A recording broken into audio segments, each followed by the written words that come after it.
जय श्री कृष्णा। जय जय श्री राधे। ओम नमो भगवते वासुदेवाय। ओम नमो भगवते वासुदेवाय। ओम नमो भगवते वासुदेवाय। तो आइए श्री हरि कीर्तन कर लेते हैं।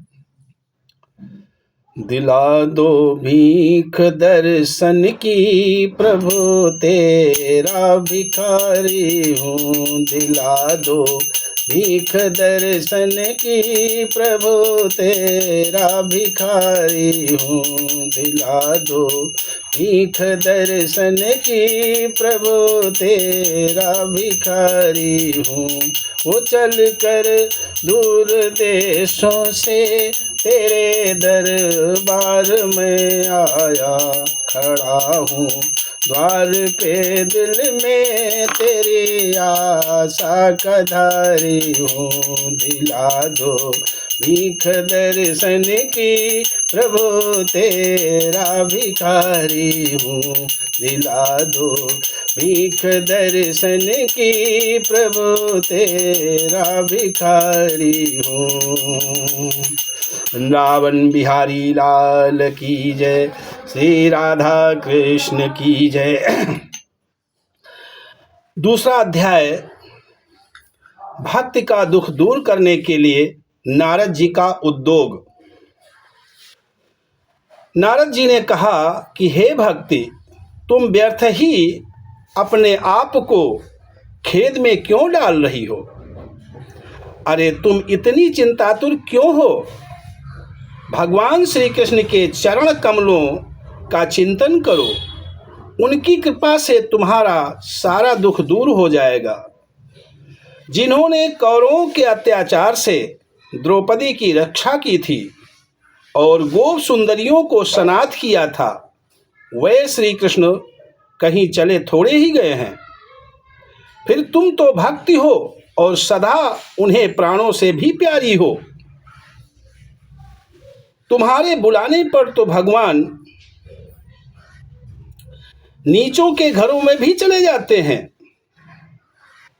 सत्य, त्रेता, द्वापर, इन 3 युगों में ज्ञान और वैराग्य मुक्ति के साधन थे,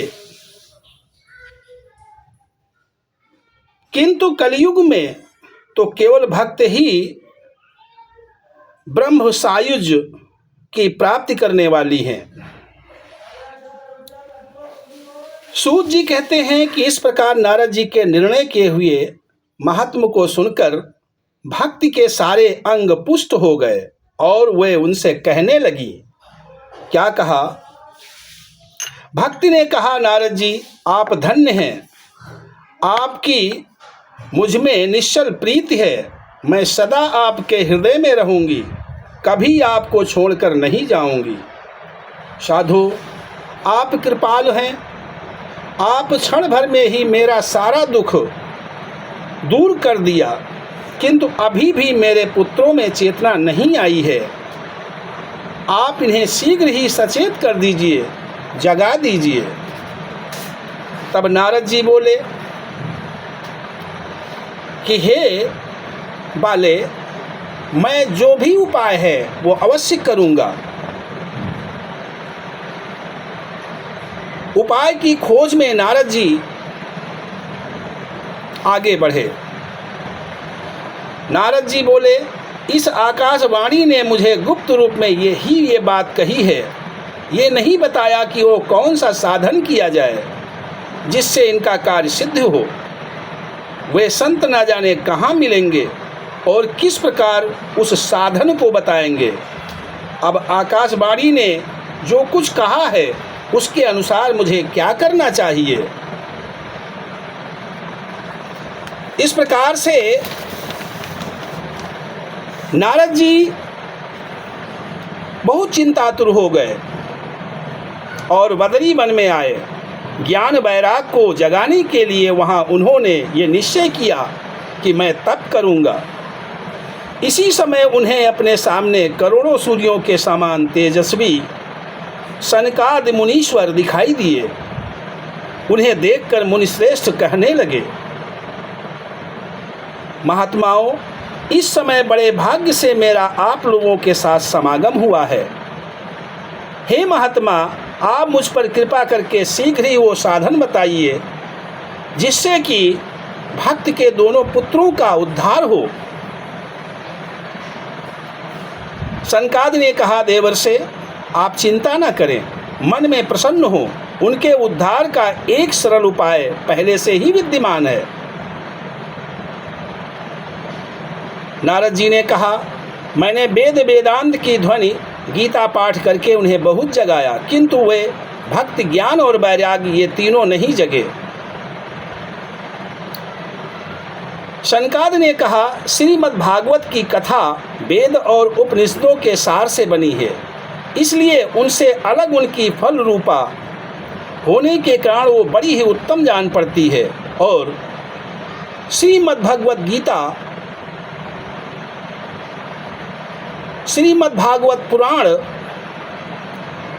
उन्हें सुनाइए, जिससे उनका उद्धार हो जाएगा।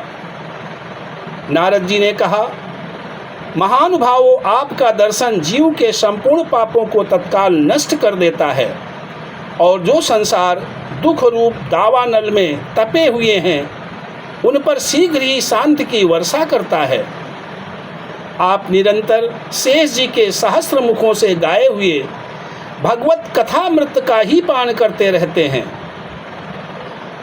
हे मुनि, जब आप अनेकों जन्मों के संचित पुण्य पुंज का उदय होने से मनुष्य को सत्संग मिलता है, तब वह उसके अज्ञान जनित मोह और मद रूप अंधकार का नाश करके विवेक का उदय होता है।